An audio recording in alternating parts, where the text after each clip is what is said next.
شہنشاہ کر رہا ہے، وہ آدھی مغربی دنیا کا اکیلا مالک ہے، اور اس کے یہ جذبات، وہ کہتا ہے کہ مجھے مل جائے تو میں ان کے پیر دھویا کروں، اور ہم اتنے بڑے ظالم ان کو مکے سے نکلنے پر مجبور کر دیا۔ ابو سفیان کی سمجھ میں سب کچھ آ گیا تھا۔ وہیں ابو سفیان کا بیان بخاری میں درج ہے، صحیح بخاری کی صحیح حدیث میں، کہ یہاں سے لے کر ایمان لانے تک میں اس یقین کے ساتھ زندہ رہا کہ غلبہ ہوگا تو محمد رسول اللہ کا ہی غلبہ ہوگا، کیونکہ اتنا بڑا بادشاہ ان کے سامنے پھیکا پھیکا نظر آ رہا ہے، ہیچ دکھائی دے رہا ہے۔ تو اگر بہت آسان لفظوں میں کہا جائے ابو سفیان رضی اللہ تعالیٰ عنہ کے ایمان کے بارے میں، تو یہ کہہ سکتے ہیں کہ ہرقل کی بارگاہ میں، ہرقل کے دربار میں ہی ابو سفیان کے دل میں ایمان کی چمک پیدا ہو چکی تھی، ایمان کا اظہار فتح مکہ کے موقع پر ہوا۔ اس جملے کے پیچھے بڑی حکمتیں ہیں۔ وہ دشمنان اسلام جو کہتے ہیں کہ ابو سفیان تلوار کے خطرے سے ایمان لائے تھے، آپ ان کے سامنے یہ حصہ پیش کر دینا، اظہار انہوں نے اس وقت کیا تھا، ان کے دل میں ایمان کی رمق وہی پیدا ہو گئی تھی جب وہ ہرقل کے دربار میں موجود تھے۔ فَقَدْ لَبِثْتُ فِيكُمْ عُمُرًا مِّن قَبْلِهِ أَفَلَا تَعْقِلُونَ۔ یہ نبی علیہ السلام کی وہ زندگی ہے جو اولین وحی کے نزول سے پہلے آپ نے ان کے درمیان گزاری، جب نبوت سے پہلے کی زندگی اتنی روشن ہے۔ رب کعبہ کی قسم، نزول وحی کے بعد کی وہ 23 سالہ زندگی کتنی روشن ہوگی، کتنی منور ہوگی، جس کے لیے اللہ کا اعلان ہے لَقَدْ كَانَ لَكُمْ فِي رَسُولِ اللَّهِ أُسْوَةٌ حَسَنَةٌ۔ یہاں یہ نہیں کہا لَقَدْ كَانَ لَكُمْ فِي محمد ابن عبد اللہ، نہیں، محمد ابن عبداللہ تو 40 سال تک تھے، اب وہ محمد ابن عبداللہ رسول اللہ بن چکے ہیں۔ تو اللہ نے اہل ایمان کے لیے اسوہ حسنہ محمد بن عبداللہ میں بتایا یا محمد الرسول اللہ میں بتایا ہے؟ محمد الرسول اللہ میں بتایا ہے لَقَدْ كَانَ لَكُمْ فِي رَسُولِ اللَّهِ أُسْوَةٌ حَسَنَةٌ۔ تو یہ جملہ محفوظ رکھیے گا کہ جس نبی کی سابقہ زندگی بطور معیار کے ثابت ہے، فقد لبثت فیکم عمر من قبلہ کے حوالے سے، تو نبوت و رسالت کے بعد وہ زندگی کتنی روشن ہو گئی ہوگی، کتنی روشن ہوئی ہوگی۔ ایک روایت سن لیجیے پھر میں اپنی بات کو آگے بڑھاتا ہوں۔ جب پہلی وحی نازل ہوئی جبل نور کی آخری چوٹی پر، رسول اکرم صلی اللہ علیہ وسلم مکہ المکرمہ سے چلتے کوہ طور پہ، کوہ نور، جبل نور پہ جاتے، اور اس جبل نور کی آخری چوٹی تک چڑھ جاتے، پھر کبھی کبھار اترتے اور مکہ جاتے، پھر آ جاتے، پھر جاتے، پھر آ جاتے۔ لیکن جب اولین وحی کا نزول ہوا، جبریل امین نے آپ کو اقرأ بسم ربک الذی خلق خلق الانسان من علق اقرأ وربک الاکرم الذي علم بالقلم علم الانسان ما لم يعلم۔ اس اولین وحی کا نزول ہوا، پھر میرے مصطفیٰ جس شان و شوکت اور جس جاہ و جلال کے ساتھ اترے ہیں جبل نور سے اور چلے ہیں مکہ المکرمہ کی طرف، اپنے گھر کی طرف، تو راستے کا ہر سنگ ریزہ، اس راہ کا ہر شجر اور اس راستے کا ہر حجر پکار پکار کر کہہ رہا تھا السلام علیکہ یا رسول اللہ، السلام علیکہ یا رسول اللہ۔ اب یہ محمد ابن عبداللہ نہیں جا رہے ہیں، اس سے پہلے تو محمد ابن عبداللہ آتے جاتے تھے، آج یہ محمد الرسول اللہ جا رہے ہیں۔ اس لیے راستے کا ہر شجر اور اس راہ کا ہر حجر اور اس راستے کا ہر سنگ ریزہ کہہ رہا تھا السلام علیکہ یا رسول اللہ۔ اس شان و شوکت کے ساتھ میں میرے مصطفیٰ علیہ السلام نے وہ اپنی 23 سالہ زندگی گزاری ہے، جس کے لیے قرآن کا اعلان ہے لَقَدْ كَانَ لَكُمْ فِي رَسُولِ اللَّهِ أُسْوَةٌ حَسَنَةٌ۔ تمہارے لیے اللہ کے رسول علیہ السلام کی ذات گرامی میں بہترین نمونے عمل موجود ہے۔ یہ اعلان ہو گیا، اس نمونے عمل کو اپنائے گا کون؟ اس اسوہ حسنہ کو اپنی زندگی میں کون برپا کرے گا؟ ہر شخص نہیں کر سکتا۔ وہی لوگ نبی کے اسوہ حسنہ کو اپنی زندگیوں میں عملی طور پہ برپا کر سکتے ہیں جن میں 3 صفات ہیں۔ یہ قید لگا دی ہے قرآن میں۔ لوگ نعرے لگائیں گے، محبت کا اظہار کریں گے، وہ ان کا اپنا فعل ہے، اس میں ہم اور آپ کوئی انٹرفیئر نہیں کر سکتے۔ یہ اعلان بھی بہت آسان ہے کہ تمہارے لیے رسول اکرم صلی اللہ علیہ وسلم کی حیات مبارکہ میں بہترین نمونے عمل موجود ہے، یہ بیان کر دینا بھی بہت آسان ہے، لیکن اس اسوہ حسنہ کو اپنائے گا کون؟ اس اسوہ حسنہ کو اپنی زندگی میں عملی طور پہ کون برپا کرے گا؟ دیکھیے، توجہ دیجیے گا، لَقَدْ كَانَ لَكُمْ فِي رَسُولِ اللَّهِ أُسْوَةٌ حَسَنَةٌ تک بیان کرنے والے 12 ربیع الاول کو کیک کاٹنے میں لگ جائیں گے، اسوہ حسنہ نہیں اپنائیں گے، ڈانس شروع کر دیں گے، لَقَدْ كَانَ لَكُمْ فِي رَسُولِ اللَّهِ أُسْوَةٌ حَسَنَةٌ پڑھ کے طرح طرح کے کام کریں گے، مگر اسوہ حسنہ اپنائیں گے نہیں۔ کیوں؟ ان میں 3 صفات نہیں ہیں۔ وہ 3 صفات اپنے اندر پیدا کرنی ہوں گی، تب توفیق ملے گی اس اسوہ حسنہ کو عملی طور پہ اپنی زندگیوں میں برپا کرنے کی۔ ان 3 صفات کے بغیر اعلان تو ہو سکتا ہے، عمل نہیں ہو سکتا۔ توجہ دی آپ نے؟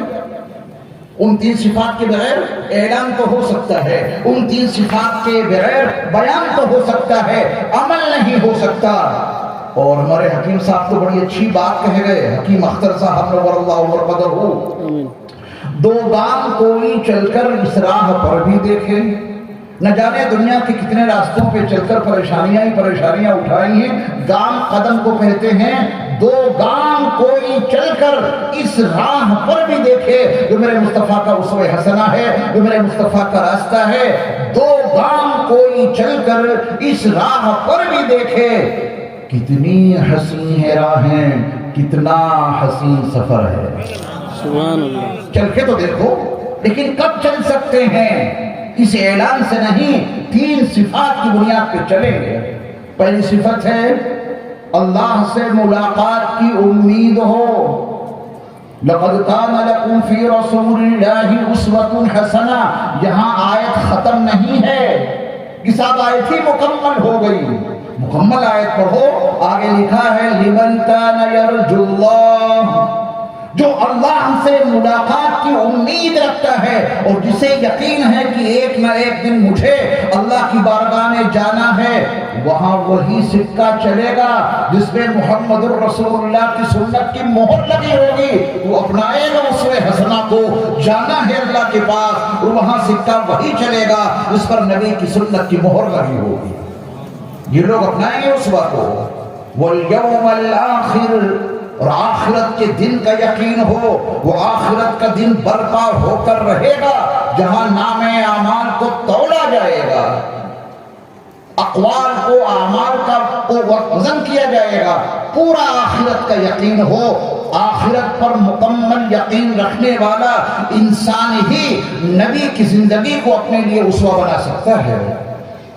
تیسری صفت، حالانکہ اس میں سے ایک ایک صفت بڑی توضیح طلب ہے، لیکن وقت اپنی تنابیں بڑی تیزی کے ساتھ میں سمیٹتا چلا جا رہا ہے، غروب ہونے کی تیاری میں مصروف ہے سورج، وقت عصر قریب آ رہا ہے، لہذا میں اپنی بات کو سمیٹ رہا ہوں۔ تیسری صفت یہ ہے وَذَكَرَ اللَّهَ ذِكْرًا كَثِيرًا، اللہ کا ذکر کثرت سے کرنے والا جو شخص ہے وہی نبی کے اسوہ کو اپنی زندگی میں عملی طور پہ برپا کر سکتا ہے۔ خواتین کے تعلق سے، ازدواجی زندگی کے تعلق سے کچھ باتیں عرض کر دوں، 10 منٹ بچے ہیں میرے پاس، ٹھیک ہے نا؟ قرآن کریم کی ایک آیت ہے، وہ آپ نے خوب پڑھی ہوگی، سنی ہوگی، اس کا ترجمہ مجھے کرنے کی ضرورت نہیں پیش آئے گی، آپ خود ترجمہ کر دیں گے، اتنی آسان سی آیت ہے۔ ہن لباس لکم، یہ یعنی تمہاری بیویاں تمہارا لباس ہیں، ہے نا آسان سا ترجمہ؟